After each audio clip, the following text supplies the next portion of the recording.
An alternating voltage 220 sin 100 pi t volt is applied to a purely resistive load of 50 ohm. The time taken for the current to rise from half of peak value to the peak value is। बच्चों half of peak value से peak value तक जाने में जो time लग रहा है current को, वो हमें फाइंड आउट करना है। चलिए बहुत बढ़िया। सबसे पहले अगर वोल्टेज का एक्सप्रेशन देखें तो V दे रखा है 220 साइन ऑफ 100 पाई टी। बच्चों इसको अगर हम स्टैंडर्ड इक्वेशन से कंपेयर करें, V is equals to V naught sine omega T से अगर कंपेयर करें, इसको इक्वेशन 1, इसको इक्वेशन 2 कहता हूँ। Comparing 1 and 2, comparing equation 1 and 2, क्या मिलेगा हमें? वी नॉट 220 वोल्ट और बच्चों ओमेगा कितना है? 100 पाई। ओमेगा कितना है? 100 पाई। ये दो इन्फॉर्मेशन आपको पता चल चुका है कंपेयर करके। अब देखिए, कह रहा है time taken for the current to rise from half of peak value. अब पीक वैल्यू ऑफ करंट क्या होता है? I naught. आई नॉट क्या होता है हमारा? Peak value of current.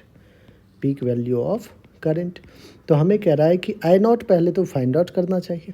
I naught होगा क्या बच्चों? आई नॉट होगा वी नॉट अपॉन रजिस्टर है, प्योरली रजिस्टिव है तो V naught by R. V naught कितना है? 220 डिवाइडेड बाय आर। आर कितना है बच्चों? 50 ओम है।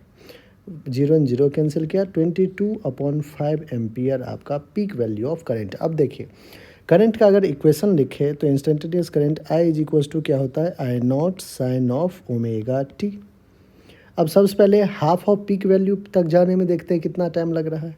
तो आप I की जगह क्या लिखेंगे? आई नॉट होता है पीक वैल्यू और इसका half I naught by 2 is equals to I naught sine of omega T की जगह T1।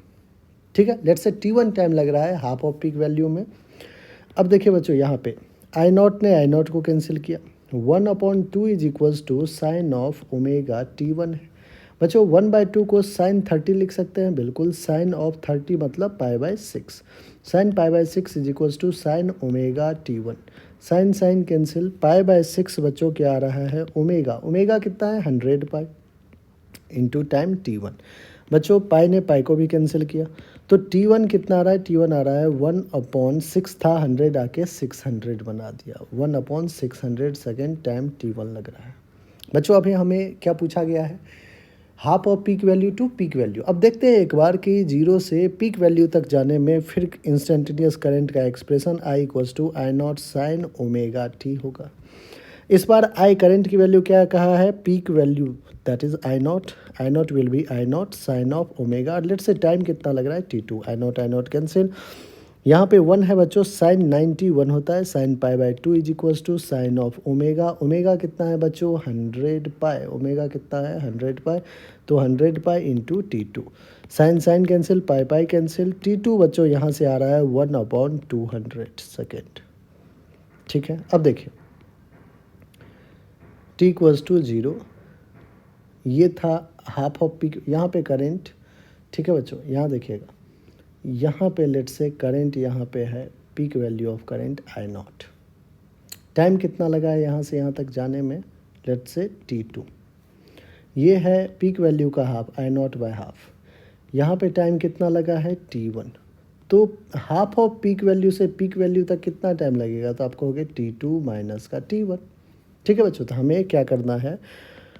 Required time. Required time क्या हो जाएगा बच्चों? T2 minus T1।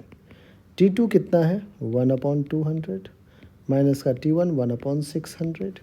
200 600 का एलसीएम 600। 200 3 जा 3 माइनस 1 दैट इज 2/600। 2 1 जा 2 3 जा 1 अपॉन क्या रहा है बच्चों? 1/300 सेकेंड।